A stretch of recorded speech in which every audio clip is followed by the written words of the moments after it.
Salut à tous, c'est Roi Lovray. Comme d'habitude, le hack se fait de nouveau surprendre par une erreur d'arbitrage. Enfin, pas comme d'habitude, ça arrive pas non plus à chaque match, mais ça commence à devenir habituel et ça commence vraiment à m'énerver. Ces fameuses histoires d'erreurs d'arbitrage qui font que le hack s'est incliné face à Toulouse, 4 buts à 3. Et c'est parti donc pour cette vidéo après match.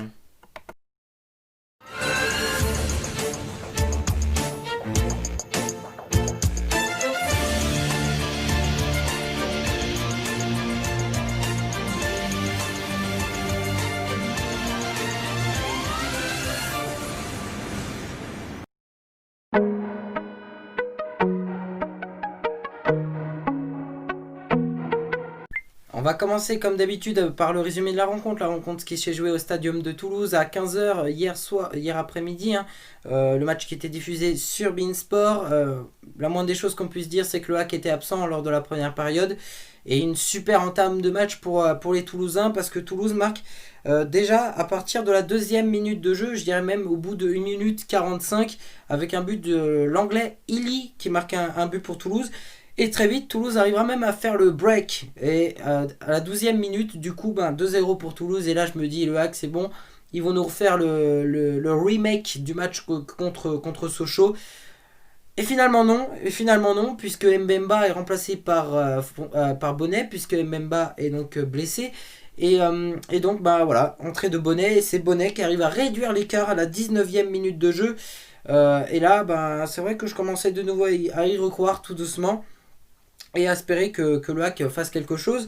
Malheureusement pour le HAC, Adli, le joueur toulousain, à la 31e minute de jeu, marque le but du 3-1 et à la mi-temps, il y a 3 buts à 1 pour les Toulousains. Et donc, voilà, c'est dommage pour le hack à la mi-temps de perdre 3-1. Mais il ne faut pas s'inquiéter puisqu'en seconde période, le hack va beaucoup mieux et le hack joue beaucoup mieux aussi. Et le hack arrive de nouveau à réduire l'écart grâce à Ahmed Meras qui fait un but magnifique à la 50e minute de jeu. Puis Alioui arrive à égaliser même pour le HAC à la 83e minute de jeu. Et là je me dis, c'est magnifique la façon qu'on joue dans la seconde période. Le hack peut très bien aller chercher la victoire. Il reste une dizaine de minutes de jeu et là je me dis, faut jouer. Malheureusement, on n'arrive pas forcément à jouer correctement et après on cherche plus à tenir le match nul. Et malheureusement, le hack est encore une victime d'une erreur d'arbitrage, ce qui permet à Toulouse d'avoir un penalty. Et c'est Spearing Rings, excusez-moi de la prononciation, chers amis toulousains, qui marque donc dans les dernières secondes du match sur penalty. Et c'est ce qui fait que Toulouse a gagné le match. Et c'est ce qui fait que le hack a perdu une nouvelle fois un match d'une façon qui me fait clairement parce que perdre un match normal, je l'ai toujours dit, voilà, ça m'a jamais dérangé. Évidemment, c'est vrai que ça fait chier quand tu perds un match, mais de perdre un match sur une erreur d'arbitrage, c'est horrible.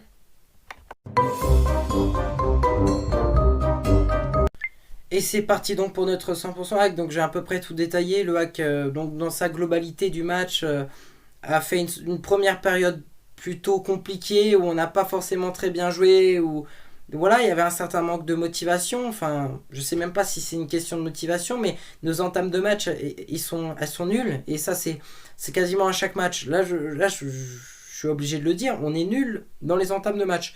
En revanche, l'attitude qu'on avait en seconde période, elle était juste magnifique. On s'est bien battu. Malheureusement, évidemment, ça joue encore brouillon. On n'est pas non plus dans les bonnes passes. Des fois, ça passe pas. On tente des trucs. Mais au moins, voilà, on jouait au ballon. Et j'ai vraiment trouvé qu'on était très intéressant. On n'a pas réussi à avoir la possession de balle. Mais on n'était pas loin d'être équilibré. On n'était pas loin du 50-50. Donc c'est preuve qu'on avait quand même plus le ballon que lors du précédent match lundi contre Clermont. Donc on a été une équipe plus joueuse et plus généreuse aussi.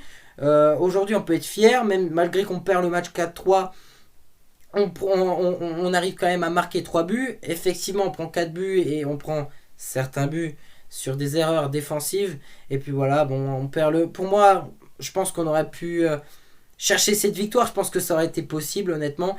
On m'aurait dit au début du match, je n'étais pas clairement sûr que le HAC pouvait battre Toulouse. Mais avec le match, j'ai remarqué, notamment en seconde période, que Toulouse était largement battable. Mais voilà, après, quand il y a eu le match nul, avec le début de match vraiment difficile, je me suis dit, je vais me contenter du nul. Voilà. Et malheureusement, à chaque fois, on se fait avoir dans les dernières minutes. Bon, je dis pas, franchement, des fois le hack, on fait des grosses fautes, et quand il y a des grosses fautes, faut les assumer, et je les assume. Mais aujourd'hui, j'assume aussi de dire que les erreurs d'arbitrage, elles sont très nombreuses du côté des Ciel et Marines cette saison, et c'est ce qui fait que le hack perd quelques points quand même. Alors évidemment, on n'est pas 13e pour rien, on n'est pas non plus 13e à cause des arbitres.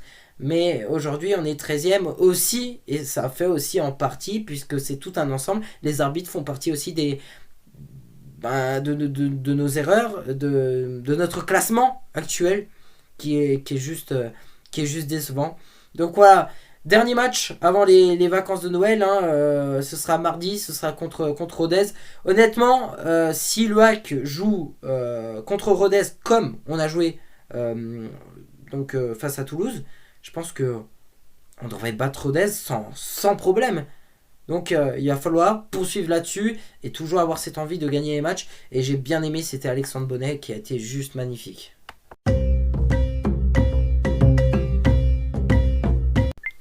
Et c'est parti donc pour les notes des joueurs. Et on va commencer par l'homme du match. Pour moi, c'est Alexandre Bonnet. Voilà, Alexandre Bonnet qui a pas joué, qui a pas beaucoup joué dans cette première partie de saison avec les Ciel Marines. Et puis voilà, il rentre. Il dynamise le match, il réduit l'écart au début du match puisqu'il marque à la 19e. Donc voilà, pour moi c'est un 8 sur 10 pour Alex Bonnet. Voyou Koulibaly lui rentre, il a fait aussi une très bonne rentrée, Voyou Koulibaly, 7 sur 10. Hervé Basile dit, le King Basile comme je l'appelle, il a 5 sur 10.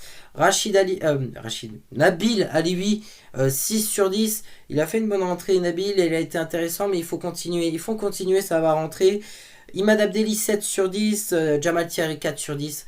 C'est pas contre Jamal, mais voilà, honnêtement, dès qu'il avait le ballon, il faisait un peu. Ouais, il était un peu pâteux, il donnait pas les bons ballons, il savait pas trop faire de passes.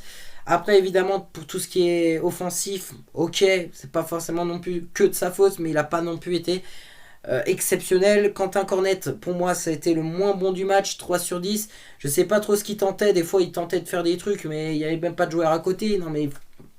Comprends la logique de Cornet, j'ai rien compris sur ce match dans sa logique. Donc c'est pour ça qu'il est sorti à la mi-temps aussi. Romain Basque, 5 sur 10. Victor Lecal, 5 sur 10. Nolan Mbemba, pour moi, il est juste notable, puisqu'il a quasiment pas joué. Il s'est vite retrouvé blessé, donc je décide de pas le noter, tout simplement. Pierre Gibaud, 5 sur 10. Amat Meras, 5 sur 10. Amat Meras qui marque un but exceptionnel, un but magnifique. Mais derrière, sur... allez...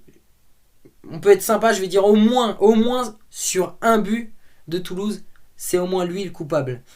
Et peut-être même un deuxième, mais je vais être sympa avec lui.